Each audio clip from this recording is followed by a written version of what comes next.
अब तक यूपी विधानसभा चुनाव की तारीखों का ऐलान नहीं हुआ है, लेकिन राम मंदिर वाली अयोध्या विधानसभा सीट से सपा की टिकट पर कौन चुनाव लड़ेगा ये तय हो गया है। अखिलेश यादव ने आज इसकी घोषणा भी कर दी है।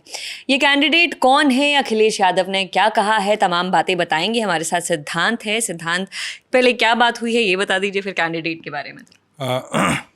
एक तो मतलब मुझे नहीं पता कि टीज़र में क्या रखना है, इसलिए मैं बता देता हूँ कि अखिलेश यादव ने आज मंच से साफ किया है कि जो अयोध्या विधानसभा है वो उस विधानसभा में पवन पांडे चुनाव लड़ेंगे।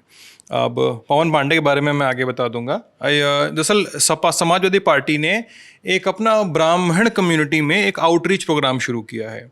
जैसे उन्होंने, अखिलेश यादव ने कहा कि जो उनका पीडीए का नारा था 2024 में काफ़ी सफल भी हुआ था उनके लिए, तो पीडीए में उन्होंने कहा है कि पीडी का मतलब पंडित से है। तो आज मंच से जब पीडी आउटरीच प्रोग्राम था लखनऊ में, तो उसमें पवन पांडे भी थे मंच पे और माता प्रसाद पांडे भी थे मंच पे और भी दूसरे ब्राह्मण चेहरे पार्टी के वो मंच पे थे। तो उसी मंच पे अखिलेश यादव ने एक घोषणा की कि पवन पांडे अयोध्या से रिकॉर्ड मतों से जीतने जा रहे हैं। इसका मतलब साफ था कि 27 में होने वाले विधानसभा चुनाव में पार्टी कम से कम अयोध्या विधानसभा, जो अयोध्या में 5 विधानसभा सीटें लगती हैं, रुदौली, मिल्कीपुर, बीकापुर, दरियाबाद और अयोध्या तो अयोध्या विधानसभा सीट पे, जो शहर की विधानसभा सीट है, उस पे पवन पांडे को उतारा जाएगा और पवन पांडे चुनाव लड़ेंगे। ये पवन पांडे ही तेज नारायण पांडे है, ये नाम को लेकर भी इनकी कंफ्यूजन रहती है। देखिए, मतलब कंफ्यूजन की कोई बात नहीं है। हालांकि मजेदार कहानी मैं बता देता हूँ। असली नाम जो सर्टिफिकेट पे नाम है इनका वो तेज नारायण पांडे है, ठीक है, लेकिन इनकी मम्मी इनको प्यार से पवन बुलाती थी, तो इन्होंने अपना नाम पवन पांडे किया। कई बार लोग कंफ्यूज हो जाते हैं कि क्या ये वही पवन पांडे हैं जिन पर बाबरी मस्जिद डिमोलिशन का केस चला था, लेकिन ऐसा नहीं है। वो एक अलग पवन पांडे हैं, एक अलग पवन पांडे हैं। मैं आपको इनके बारे में बहुत ब्रीफली बता देता हूँ। ये 98 के आसपास समाजवादी पार्टी से जुड़ते हैं। समाजवादी छात्र सभा जो हुआ करता था, जो उनका यूथ विंग है, तो उससे जुड़े थे। लखनऊ यूनिवर्सिटी से इनकी पॉलिटिक्स शुरू हुई साल 2004 से 2005 के बीच में। इन्होंने लखनऊ विश्वविद्यालय में उपाध्यक्ष का चुनाव जीता समाजवादी छात्र सभा के टिकट पे। टिकट हालांकि होता नहीं, आप सपोर्टेड कैंडिडेट होते हो। इनके मामा जी बड़े इंटरेस्टिंग आदमी रहे हैं। इनके मामा जी का नाम है जयशंकर पांडे। वो समाजवादी पार्टी के वरिष्ठ नेता है। वो कहा जाता है कि मामा जी के साथ ही इन्होंने अपनी कायदे से पॉलिटिक्स शुरू की थी और समाजवादी पार्टी में इनको लेकर आने वाले इनके मामा जी ही थे। वो ऐसे थे, मतलब 89 में अयोध्या के विधायक रहे इनके मामा जी, ठीक है। 2012 में का जब विधानसभा चुनाव हो रहा था और अखिलेश यादव का नेतृत्व ही इस्टेब्लिश होना शुरू हुआ था कायदे से, तो पहली बार पवन पांडे को टिकट दिया गया, अयोध्या विधानसभा दी गई कि आप यहाँ से चुनाव लड़िए। चुनाव लड़ा उन्होंने, अच्छे से चुनाव लड़ा। लल्लू सिंह को, जो 5 बार के एमएलए रह चुके थे, उनको उन्होंने उस चुनाव में हरा दिया। पहली बार विधानसभा पहुंचते हैं वो। विधानसभा पहुंचने के बाद वो अखिलेश यादव की वो सरकार हुआ करती थी जिसमें सबको, अधिकतर लोगों को राज्य मंत्री दिया जा रहा था, अधिकतर लोगों को सम्मान भी दे दिया था। एक सम्मान कौन सा था मुझे याद नहीं आ रहा है अभी, वो बड़ा अजीब एक सम्मान था जिसको कोई भी स्टेज पे दे दिया जाता था। एक बड़ा अखिलेश यादव की सरकार की किरकिरी भी हुई थी इस चक्कर में, तो बहुत सारे लोगों को राज्य मंत्री बना गया था, दर्जा प्राप्त मंत्री दे दिया गया था। तो इसमें पवन पांडे भी थे, तो उनको मनोरंजन और वन विभाग में मंत्री के तौर पर समायोजित किया गया था। पवन पांडे ने काम किया। फिर उन्होंने, जब 14 का लोकसभा चुनाव आया तो पार्टी ने अच्छा प्रदर्शन नहीं किया, तो उन्हें पद से हटा दिया गया, लेकिन वो पार्टी में और बतौर विधायक बने रहे। डेडिकेटेड समाजवादी पार्टी के नेता हैं वो।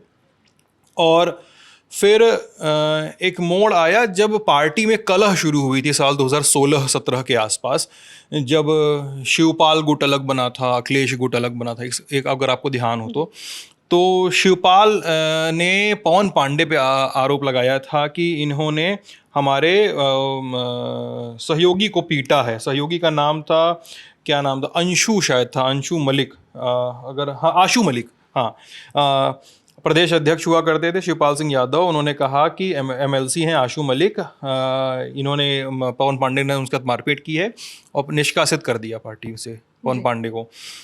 शिवपाल ने अखिलेश यादव को, मुख्यमंत्री थे अखिलेश यादव, 1270 के बीच की बात है, अखिलेश यादव मुख्यमंत्री को लिखा कि ये भी कहा था कि इनको मंत्रिमंडल से हटा दीजिए, लेकिन पवन पांडे ने इसको सब कुछ को खारिज किया। और जब बाद में जब पार्टी पूरी तरह से कमान अखिलेश यादव के हाथ में आ गई थी, तो उनका निष्कासन जो था, जो शिवपाल ने किया था बतौर प्रदेश अध्यक्ष उसमें हुआ करते थे, उसको रद्द कर दिया। पवन पांडे को पार्टी से वापस ले लिया गया और 17 में फिर से टिकट दिया गया अयोध्या का। लेकिन 17 और 22 जो 2 विधानसभा चुनाव थे, पवन पांडे के लिए अच्छे नहीं थे। पवन पांडे को 17 में भी हार का सामना करना पड़ा वेद प्रकाश गुप्ता के हाथों, 22 में भी हार का सामना करना पड़ा। और जो आप नाम की बात कर रही थी ना, तो नाम का है ये कि माता जी इनको पवन बुलाती थी और इसलिए पवन नाम से प्रसिद्ध भी हो गए। 2012 में जब चुनाव जीते ना, तो राज्य मंत्री बने, शपथ लेनी पड़ी, तो इनको 2 बार शपथ लेनी पड़ी थी इस वजह से। नाम वाला लफड़ा ये था। पहली बार उन्होंने पवन पांडे के नाम से शपथ ले ली, ठीक है। बाद में अधिकारियों को पता चला कि इनका सारा नाम हम तेज नारायण पांडे है, तो उन्होंने ठीक है अगले दिन फिर से शपथ लो, तो एक दिन बाद फिर से शपथ ली, वो तेज नारायण पांडे के नाम से शपथ ली। अब पवन पांडे 2 बार के हारे हुए प्रत्याशी, लेकिन समाजवादी पार्टी के लिए इतना ज़रूरी क्यों है? अगर आपको ध्यान हो तो आज से 1-1.5 साल पहले अयोध्या में ज़मीन खरीद में घोटाले का एक मुद्दा सामने आया था, ठीक है। तो उसको सामने लेकर आने वाले, उसको सामने क्या लेकर आने वाले, उसको लेकर बार बार कई मंचों से बात रखने वाले पवन पांडे थे। और अभी जो राम मंदिर के चढ़ावे में चोरी की गई है और SIT की जांच गठित हुई है, बकौल पवन पांडे को भी, मैंने पवन पांडे से इस पर मुलाकात भी की थी, फिर बाद में मैंने एक इंटरव्यू भी किया था। तो पवन पांडे कहते हैं कि सबसे पहले इसकी सूचना अखिलेश यादव को किसी ने दी थी, अखिलेश यादव ने मुझे बताया, और उसके बाद मैंने घूम घूम के इस पूरे मुद्दे को, इसके दस्तावेज जुटाए। तो उनके पास एक्चुअली कई सारे दस्तावेज थे, उन्होंने कई सारे दस्तावेज पब्लिक में रखे भी कि इसमें किन की भूमिका है, चंपत राय की भूमिका क्या है, अनिल मिश्रा की भूमिका क्या है। तो चंदा चोरी वाले पूरे मामले को मीडिया में लेकर प्रोपगेट करने वाले लोगों में से भी एक पवन पांडे हैं। पार्टी का एक बड़ा चेहरा भी हैं उस मंडल में, खासकर अवध वाले मंडल में। तो एक बड़ा नाम है, और अखिलेश यादव ने तय कर दिया है कि यार अयोध्या वाली सीट पे तो कम से कम हम नहीं करेंगे, क्योंकि अब अयोध्या उनके लिए थोड़ा और भी ज़्यादा जरूरी हो गया है, जब उन्होंने 2024 के लोकसभा चुनाव में वो लोकसभा भी जीत ली, खासकर राम मंदिर की प्राण प्रतिष्ठा के बाद। जी हाँ जी। तो चलिए, ये हैं पवन पांडे, सपा की तरफ से पहले यूपी चुनाव के ये कैंडिडेट हैं। शंखनाद कर दिया है यूपी विधानसभा चुनाव का सपा ने। आगे जो भी अपडेट्स आती रहेंगी यूपी चुनाव से जुड़ी हुई, वो भी आप तक पहुंचाते रहेंगे। फिलहाल इस अपडेट में इतना ही। मेरा नाम है नेहा धीमान, हमारे साथ थे सिद्धांत। देखते रहिए दी लल्लन टॉप। शुक्रिया।